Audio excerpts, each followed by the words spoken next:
Welcome everyone to this conference call on how we can, as a faith community, support assisting Afghan refugees as they are coming in. I want to invite folks to mute themselves if you can. So while more people join, let's settle in just into some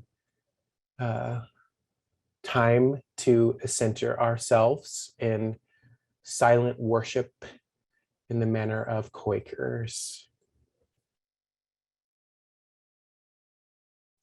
Okay, thank you all. I am moved by how much energy, interest, and involvement there has been in this time of great need. And so we wanted to create a space in which the organizations in the US who are charged with, some of them, who are charged with helping refugees be resettled here, to tell us how we can be of service as a faith community. Before we get started, I wanted to share that we would like just to have the expectation that the use of the chat function is to share information and inquire if you've got technical difficulties. And I'm on the call, as well as Olivia Brangen and TJ Jurian, both who are a resource to you if you're having any kind of technical difficulties. And you can just look for the word staff in people's nameplates to know that that's the person to be asking, to be directing your chat to. So we like to just keep the chat limited to information sharing and technical difficulties. So I also just wanted to share that there is an organization that reached out to us called Hebrew and Immigrant Aid Society, or HIAS, that is doing work similar to the organizations that will be presenting today, Church World Service and the Bucks County Interfaith Coalition on Refugee Resettlement. And so I've placed the link to that organization, HIAS, in the chat, and people can also reference them, and we'll hear more about the differences when we get into the presentation. And with that, I'll turn it over to Christine Bear. Did I pronounce your last name correctly? Great. Who's from Church World Service. Wonderful. It's great to be here tonight to explore this topic with you. I'm Christine Bear. I am the East Coast Faith Community Organizer from Church World Service, and I live in Lancaster, Pennsylvania. So it's just great to be here. And what I'm going to be going over with you is briefly kind of talking about the ways in which community members and groups can engage in the work of welcoming Afghan evacuees, Afghan individuals into our community as the need sort of progresses on as planned. And like was already mentioned, I work at Church World Service. Church World Service is one of the 9 national refugee resettlement agencies. I'm really glad that we already highlighted HIAS in Philly, because what I'm going to be doing is leaving you with resources in order to locate and identify the closest refugee serving agencies to you, which is would be one of those 9 agencies. And we work together as partners, so it's really good to collaborate in spaces like this and to make sure that we're sharing good information with one another and not trying to keep all the slices of the pie in just one space. So I started my work with refugees at the CWS Lancaster, Pennsylvania office, worked there for 5 years before moving on to this position in which I work with communities up and down the East Coast. So let's just, it's in topics like this, it's really quite challenging to start navigating the topic without knowing where everybody is. And if we were in a solid, where you all are in your understanding and your experience and how you've yourselves have been working with immigrant and refugee communities in the past. So if we were all together in one room, I would spend just a short amount of time getting to know all of the great experience that you all bring to this, because I know that Quaker and I myself come from the faith background of Mennonites, have a long history, decades and decades of welcoming newcomers to our community and really being resources in that space. So I'm just going to dive in and start sharing with you about what the most urgent needs are in our communities right now with this current event. And then we can progress onto some quick Q&A pretty quickly so that you can ask what questions you'd like. I'm going to go ahead and share my screen. And so you all can see this slide that's up here, correct? Okay, good. It's always, I've learned that it's always best to just ask. The highest point needs right now in this work of welcoming Afghan individuals is just to be present, to state your interest to a local refugee serving agency, to get your name on a list in order for us to start organizing where people are offering assistance. Housing is kind of top of the line need at this moment. Right now, the individuals who are coming to our country as Afghan entrants are arriving and being located at one of multiple United States bases, military bases that have been set up for processing and screening of individuals.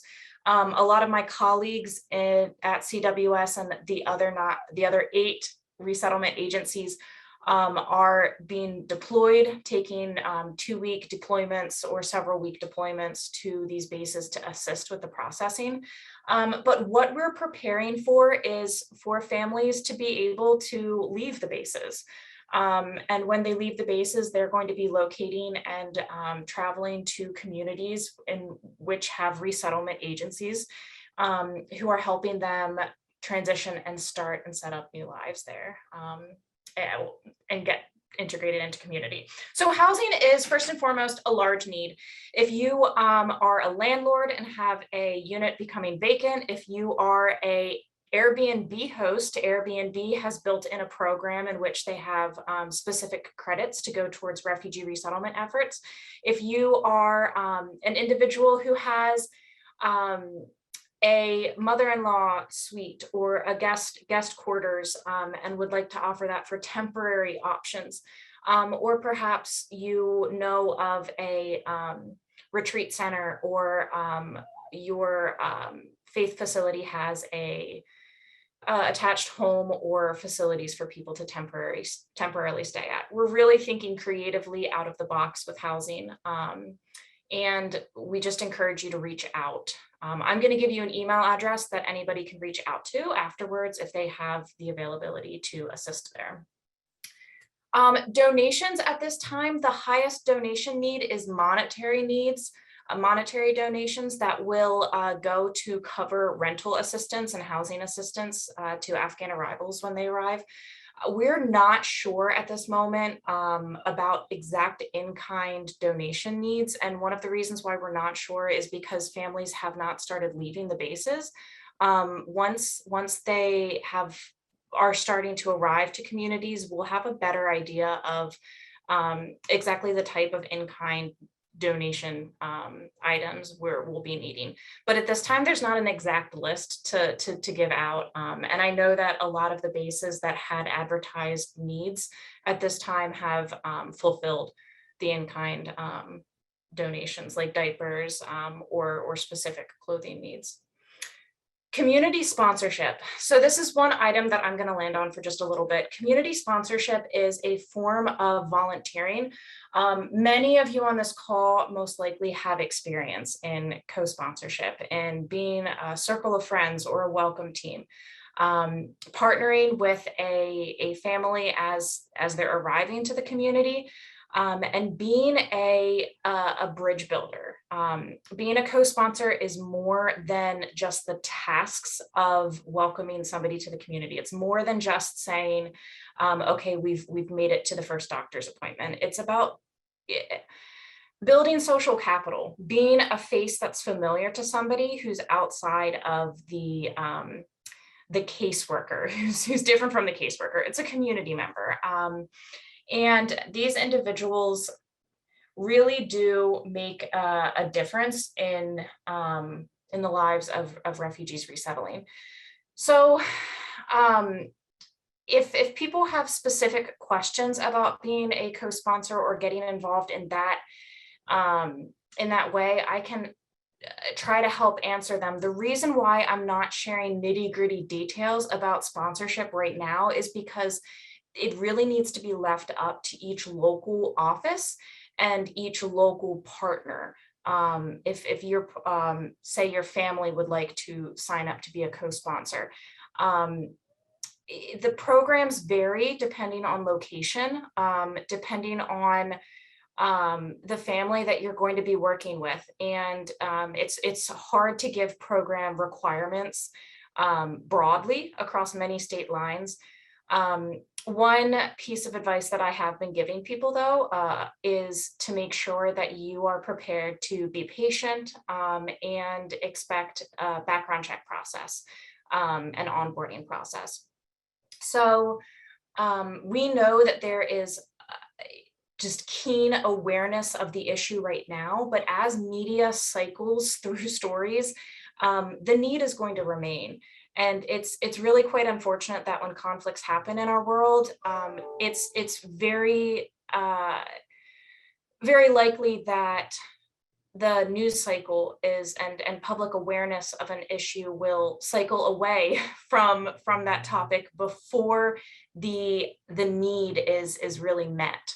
And we fully expect to be assisting Afghan arrivals through the end of the year, through 2022, as they are able to arrive to their new communities. So what I'm going to be able to do is these PowerPoint slides actually come from a webinar that CWS had recorded on the 30th of August. So I'm going to share the link to watching the webinar and to be able to click through the presentation with all of the clickable links on it, so that you're able to really navigate through the wealth of information there. I am also going to provide the link to this is the National Refugee Resettlement Agency affiliate directory. So we have individuals on this call from across multiple different states and up in New England, correct? And what that means is that the local offices closest to you are going to vary depending on your location and your city. And what I really want you to leave here today is to know, okay, look, I am in Connecticut. Who should I reach out to? And you know that that's going to be like Iris New Haven office. They have a great team of staff members, and they can help anybody in the entire state of Connecticut connect with welcoming refugees.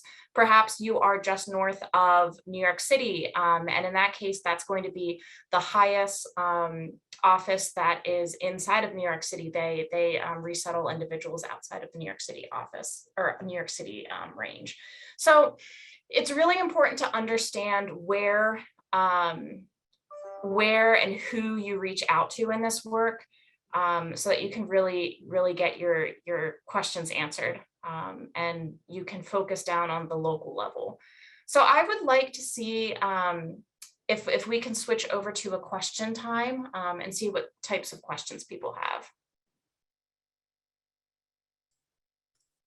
Great, thanks so much. for that presentation, Christine. I think it's already helping to ground folks in how to follow on with next steps.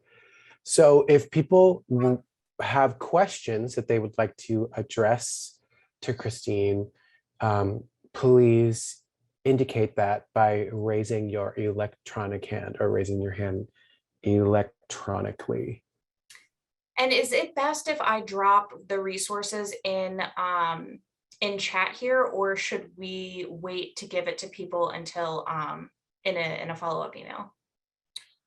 You can do both. What I will plan to do is, if you can forward them to me via email, I will post them to the PYM website. We are collecting all of the resources that are being shared into one story that is on the front page of the PYM website. But you can also put them in the chat here. So I did just go ahead and drop in a chat the link that I had shared, and I saw people were asking for the PowerPoint. If you click on the link that I just shared, it's going to take you to the landing page with the webinar recording. On that page, there's a link for the PDF of the presentation with active links. Awesome. So we have some hand raised. Joanne Schneider. Hi, Christine. Can you hear me? Yes. Okay.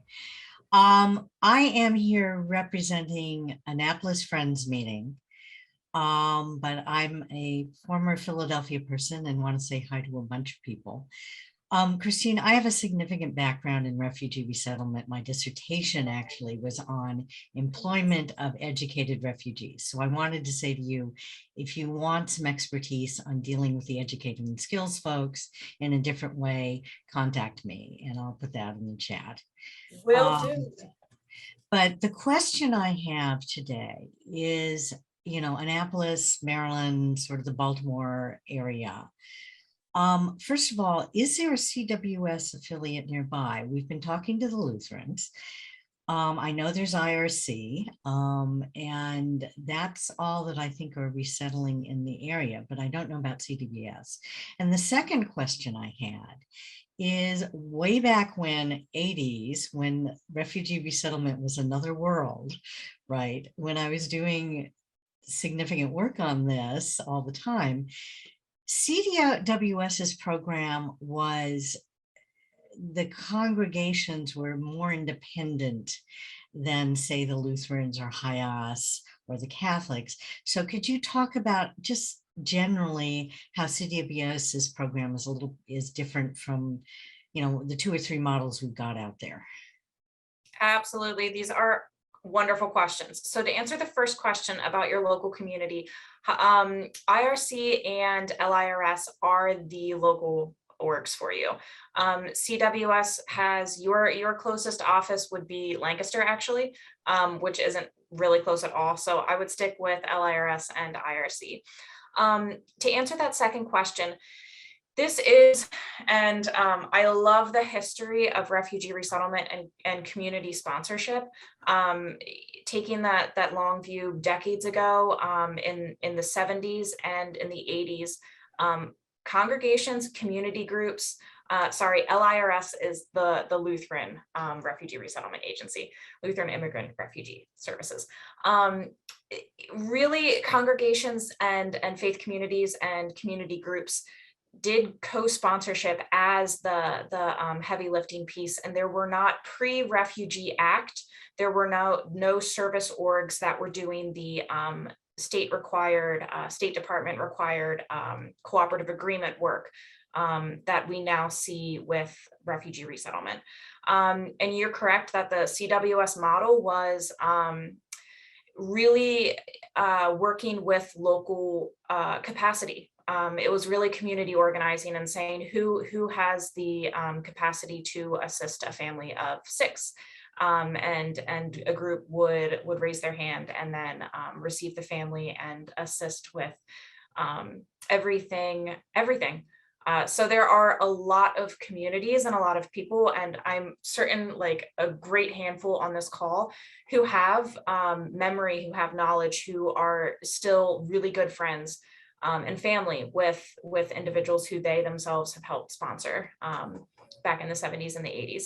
The models did shift over time, and it's really interesting. Now all of the refugee resettlement agencies work in what we call co-sponsorship, and we've been working quite hard as national agencies to bring our models together in alignment, because we recognize that there's a lot of variance across our networks and across the country of what that looks like.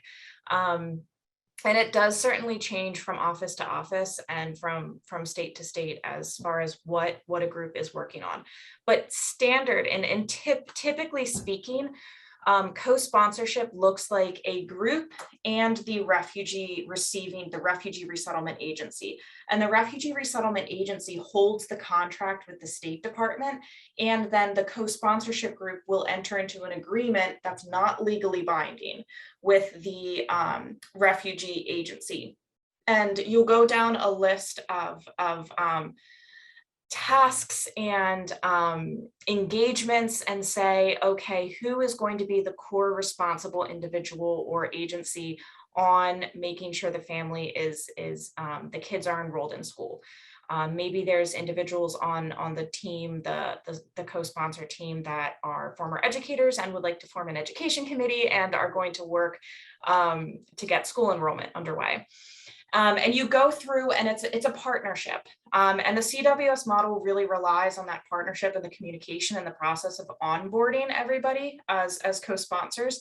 And it's something that we want community groups to be able to come to co-sponsorship in a way that works for people. So there's not going to be, I think it's to the detriment to say that every co-sponsor group needs to look the same. We are different communities that look different and maybe have different resources and have different abilities to offer time and knowledge. So maybe one group is really resourced well to work with a family on this set of tasks, but not these tasks. And the agency, the refugee agency, CWS offices would make sure to navigate and collaborate together to make sure that each family is served in all services, whether a co-sponsor is assisting or the caseworker. And I'm sorry, that's just a lot of words. I hope that helped answer your question. That's perfect. Thank you. Yes, thank you. We have Jonathan. Hi, I live across the bay from Joanne in Easton, Maryland, which is a rural area. And I'm wondering, are many of the refugees from an agricultural background or professional background? How are their language skills? I would certainly prefer, if we were bringing a refugee family here, that they would want to stay long-term, that it wouldn't just be traditional housing. And would they prefer to be in a community that has 3 or 4 Afghan immigrant families? And their English language skills, I guess that was the other question I had. So it's just sort of a grab bag of questions about how we could help. I got you. So these are all items that typically we do know some of the answers to. When refugees are arriving to our community, say there's a Syrian family of 5 arriving in 2 weeks to Lancaster, hypothetically, we will know what languages they speak and write and read. We will know former education and profession. We will know health needs of a family arriving. We're not sure about the caseload yet for Afghan arrivals, but we'll know that information before a family comes to the community. And this is a conversation that needs to happen, particularly with a local office and a co-sponsor group. If there are specific needs or highlights in your community, if you say, hey, this is an agricultural town, this would be wonderful for somebody who would like to be in a more agricultural area. The conversation about moving and staying, that also usually opens up an entire conversation that I love to have with groups during orientation training sessions about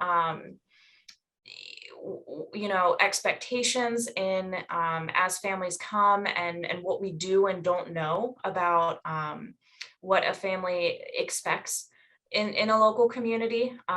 So the training process is really quite interesting when groups go through it. I really value these questions. I'm sorry I can't give many more hard details there. Thank you, Christine. Absolutely. Yeah, and I saw some more questions expressed in the chat, and I just would invite those who expressed them to raise your electronic hand and to verbalize.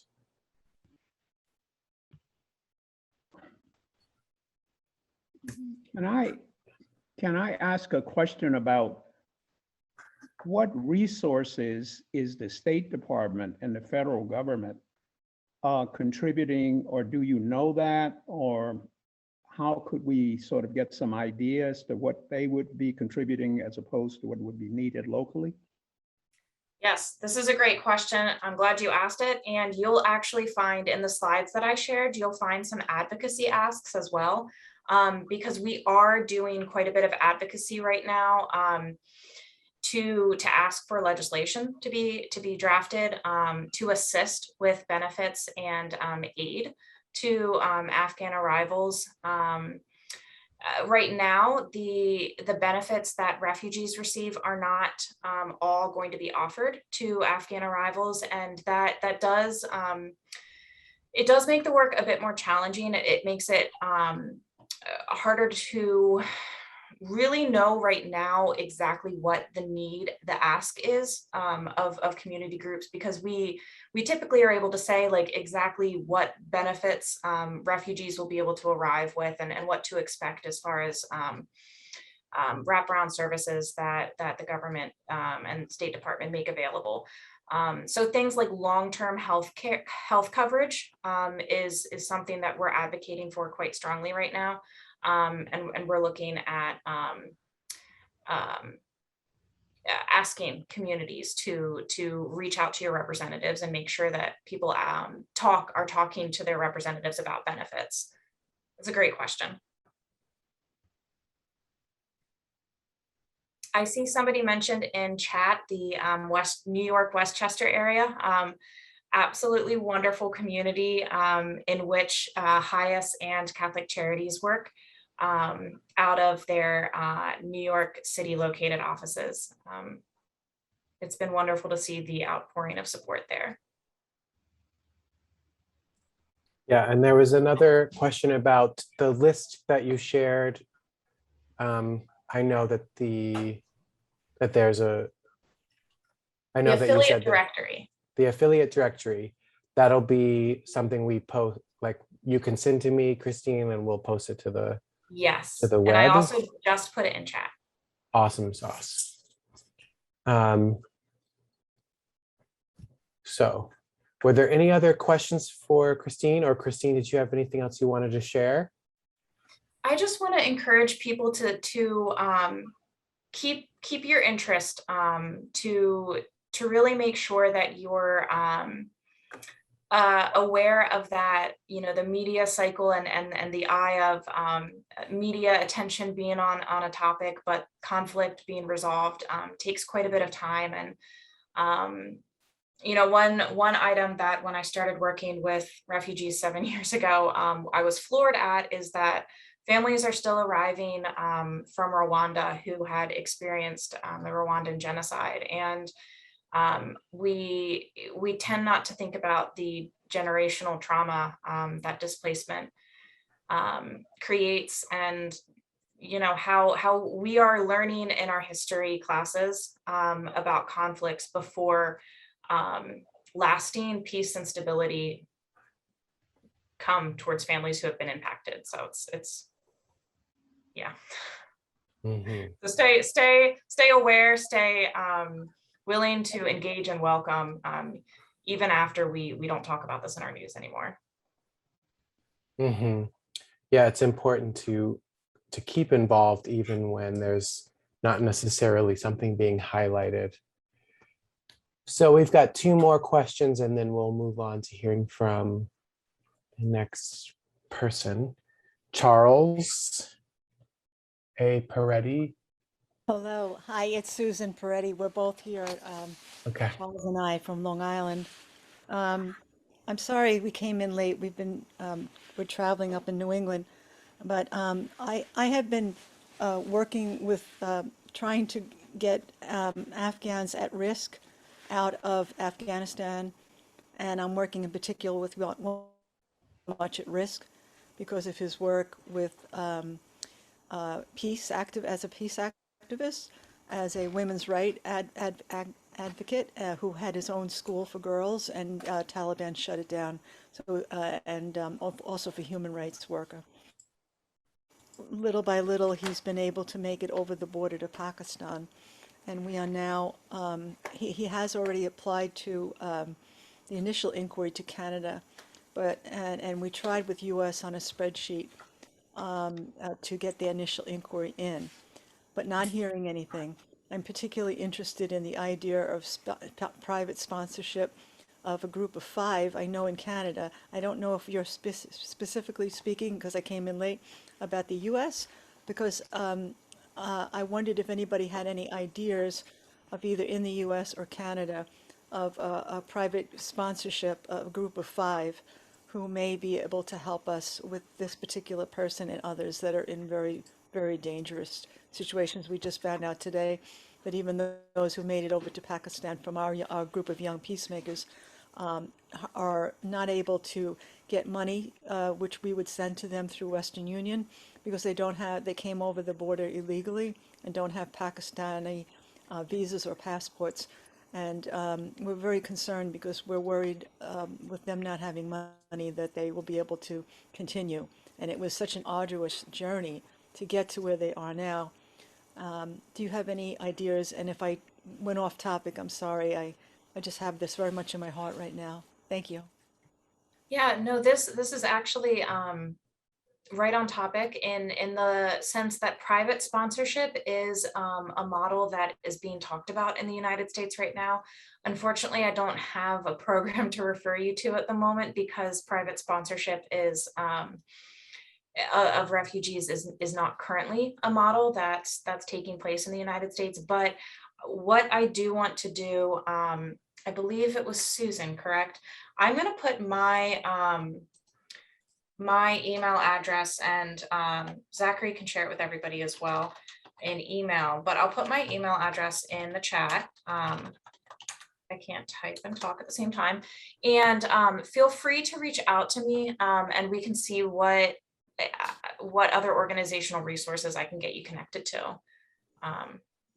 Okay, could I just mention one other thing? If there's anybody on this call who would be interested in doing what I'm doing, which is on a volunteer basis, being in touch directly with at-risk Afghans and helping them, like by being a buddy sort of to them and helping them along the process. I would be happy to help with that, if anybody would like to take that next step. Thank you. Great. And we have one more questioner, Alexandra. Hi, this is Alexa Hayter. I'm in Binghamton, New York. I'm a former refugee who was brought here by CWS many years ago. And in Binghamton, we have an agency, American Civic Association, that's been a refugee resettlement center. And so in the past, we've had groups of Ukrainian Baptists and Russian Baptists, Vietnamese people, Syrians and whatever. I'm wondering if Afghan refugees will be sent to locations where a group will accumulate to form a community. I'm sorry, repeat that last, a group. Yes, in the 90s, and maybe the early 2000s, they were attempting to form communities. So they would send the same nationality to one location. So we had several hundred Ukrainian Baptist people come here, and similarly Vietnamese and some other nationalities, whereas we weren't getting some of the other nationalities. Is there going to be an attempt to form communities to send Okay. certain locations? Yeah, I understand your question now. So as opposed to that model, now what takes place in the United States is the refugee resettlement agencies will look at a lot of different metrics. So they will look at is their language spoken in the local community, so that no family is isolated with being the only family that speaks this language in a town. Also, they'll look at housing vacancy rates. So is it even possible for families to find affordable housing in a community? Employment opportunities, public transportation, different sorts of resources and services. So a lot of those items will be looked at all across the board together in order to talk about refugee resettlement, like if what sort of is the best fit and a good idea. So we no longer kind of see this thought process of building up communities just for the sake of community building, because one thing we do know is that we all have the capacity to that there is a lot more that's involved in community building just than being with some like people group. In fact, there are at-risk groups within each people group, like LGBTQ refugees, who sometimes would say, like, I prefer to actually relate with somebody outside of my people group due to the persecution that I faced. So it's a lot, I think, a lot more complex right now, but I do not think there will be any single location that would just see one family arriving to their state or to their kind of geographic range. There will be some clustering, right? Yeah. Refugee resettlement organizations are typically work in around 100-mile radius around their office. Right, because being in New York State, I know about Utica and Binghamton. I'm in Binghamton, and I know we shared some of the same groups. And I met a lot of the refugees because I taught ESL. And so I'm hoping to be able to use that again. Good, thank you. Sure. Okay, Thank you. so yeah, I wanted to give time for Mercy from the Bucks County Interfaith Coalition for Refugee Resettlement to talk a little bit about their organization. So Mercy, I'm going to hand it over to you now and invite you to share. Okay, well, let me, I'm not sure how long we have, and I'm not going to go on terribly long, but everything that Christine said, really strikes home with me. About 7 years ago, one of the ladies in one of our Quaker meetings just got a leading that we really had to do something about the Syrian refugee crisis. And so we formed what we call ourselves a Bucks County Interfaith Coalition for Refugee Resettlement. Mouthful of words. But what was wonderful is we have a wonderfully varied community, religious and spiritual community of people who have come together. The Zubaydah Mosque was a leader from the get-go. We've had the Catholic Church, a number of Quaker organizations, a Lutheran church, a number of synagogues, and we've all come together, and all of these religious traditions have a tradition of welcoming the stranger and helping the oppressed. So this is something in which we are all aligned. And I cannot tell you, it's now been 7 years we've been working on this, what a wonderful experience it has been for all of us. Truly, those of us who have been helping have gotten so much more. But just briefly, we worked with the Bethany Christian Services and had planned originally to adopt one family. And that was at the point that the borders were being closed. And so we then took on a second family. Our task was to raise enough money and commit 2 years of support for these families, emotional, educational, cultural, all the kinds of support. We taught people to drive, we got tutoring for children. You don't know what's needed until the need arises. And then if you have a broad enough community, you look around and you find all kinds of wonderful help available. The Welcoming the Stranger group that works with refugees did a fantastic job. So I could go on and on, but does anyone also? At this point, both of these families have been in the country for 5 years, and they're both getting ready to take their citizenship course, their citizenship test. They've had the course, and this is so exciting. So we are at the point where we're backing off as supporters in that sense, but we will always remain friends and close and in their lives because it's been just such a special time for us all. I know there's going to be a meeting, and I don't know whether I'm the one to announce this or not, but the Bucks County Interfaith Coalition is inviting congregants of all religious persuasions or none at all to gather by Zoom on Sunday, September 19th at 3:30 in the afternoon. Talk about how we can support and strengthen each other's efforts. And I think I saw Wendy Kane on the list of attendees, and she might be able to give you more information. I think she might be organizing that. Am I correct, Wendy? Are you out there still? I am here, and I am not organizing this at all. This is my fact finding. But if you want to have somebody reach out to me so I can get the information out to Bucks County Quakers, I'd be more than happy to do that. I'm taking copious notes. And okay, copious. So be in touch, Mercy. You got my number. Okay, yes, I know where to get you. I know where you live. Okay, thank you. Well, and I think this is a great example of the type of success that can happen when a group, either in a particular meeting or in an association of multiple meetings, gets together and does this important type of work. So I really appreciate, Mercy, you sharing. And if you want to have the meeting that you're describing be included in the follow-up, you can forward me an email and I'll make sure that it makes it into that note to everyone, including, in addition to the communications, Wendy, that you're doing. I'll put my email address in the link, and if anyone would like to make sure that they get the link sent to them, that then, we will make sure that they get an invitation. Great.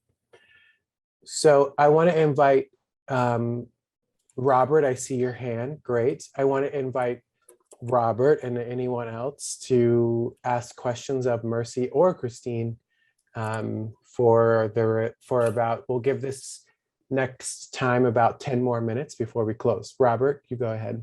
You may not be able to answer this, but do you have any idea as to the scale, the number of people that we're likely to receive in this area? Mercy or Christine? I have no knowledge of how that gets determined.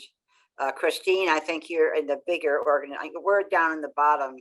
Christine, I defer to you. What would you say? I wouldn't say I'm anywhere close to the top, but where now, Robert? Which location? Because I do know the national number in the Philadelphia area, but I'm talking about this northeastern area. Bucks County, Philadelphia, Lancaster, etc. I'm just trying to get some ideas to the scale of the numbers that we're going to be dealing with.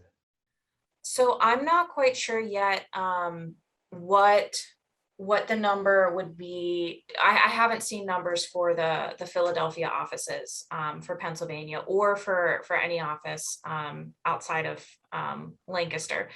What I'm thinking is possibly several hundred individuals, maybe more than that. I'm not quite sure what what the conversation looked like with the rest of the partners for the state. And once again, the factors that would go into conversations like that include, is there housing available? Is the Refugee Resettlement Agency able to staff caseworkers to assist with a program of welcome?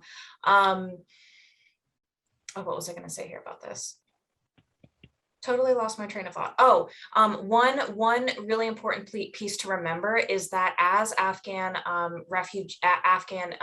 entrants arrive to our community, this should not impact the refugee resettlement program as it's already functioning. So if you know, if, for example, Syrian families who know of a Syrian family who is in the process of resettling and they're going through paperwork processes in Jordan, this shouldn't impact that process. They are two separate programs.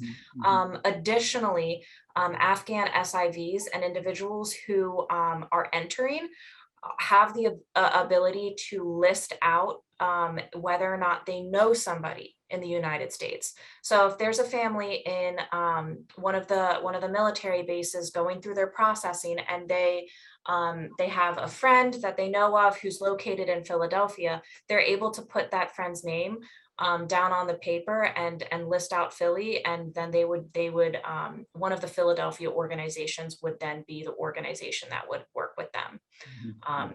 So it's a process that I am honestly, like, it really does make me think, how did partners do all of this shuffling of information back in 1975 and the late 70s? I don't know how people would do it without Excel charts, but it happened. So we know it worked. Right. Yeah. Are there other questions or thoughts that people would like to share at this time?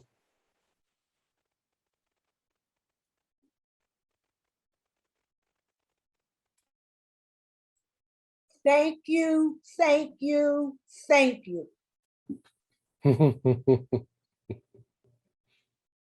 Amen.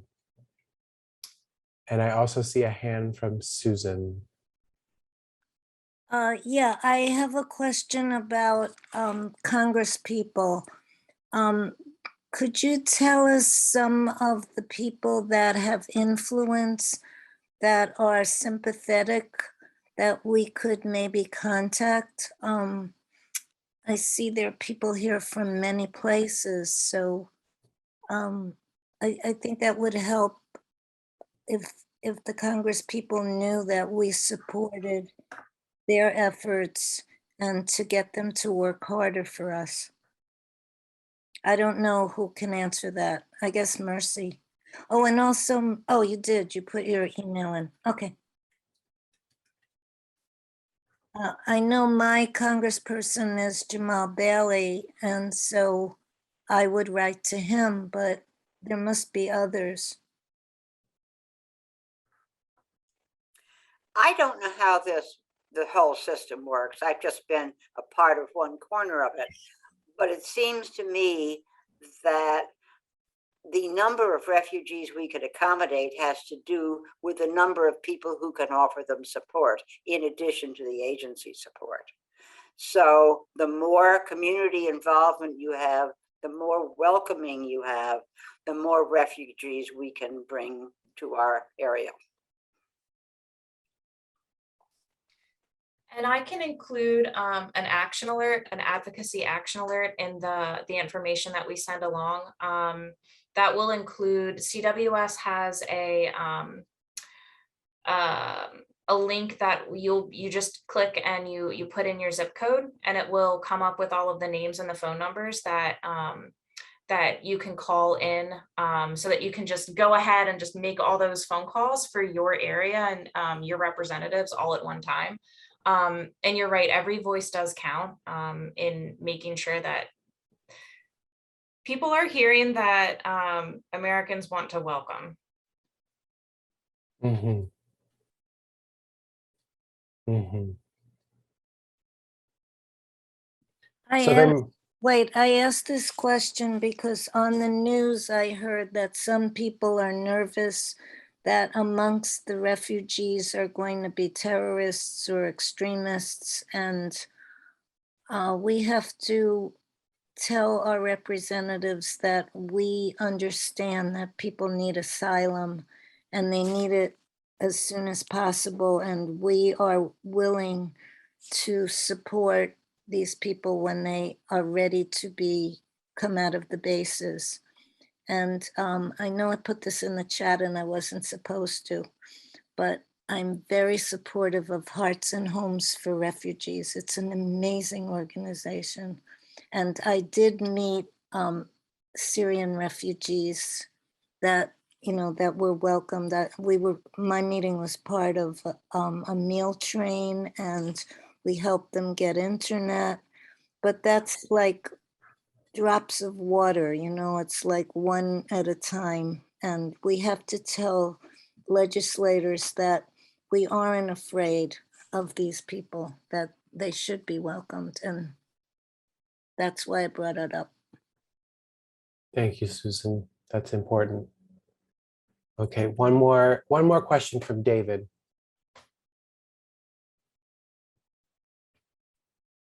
It's more of a statement. Our experience in getting some people out of Afghanistan was that in our region, it's Senator Toomey, Senator Casey, and Representative Dean, and each one of those offices worked countless hours into the late night, all through the weekend for us. So they are they're on board, but they do need to hear from all of us that we want the people here and we're going to support and try to take care of them. But please don't use some sort of generalization about our government that they're uncaring and such. There are so many people that have just busted their whole family life to help people and not knowing whether they could or couldn't. It's been heartbreaking. So there's no such thing as Democrat or Republican in the last 3 or 4 weeks. We didn't see that. And there's I just want to encourage you, contact your representatives. They are sympathetic. Yeah. And I think that is a great message to close on. I think I would love to break the rules and invite everyone on the call to share in the chat just their name, where they are in this world right now, in this globe, and a greeting of some kind, to be reminded that the work that we are called to together is one that is so much easier when we are doing it as a whole together, even though it's always a challenge.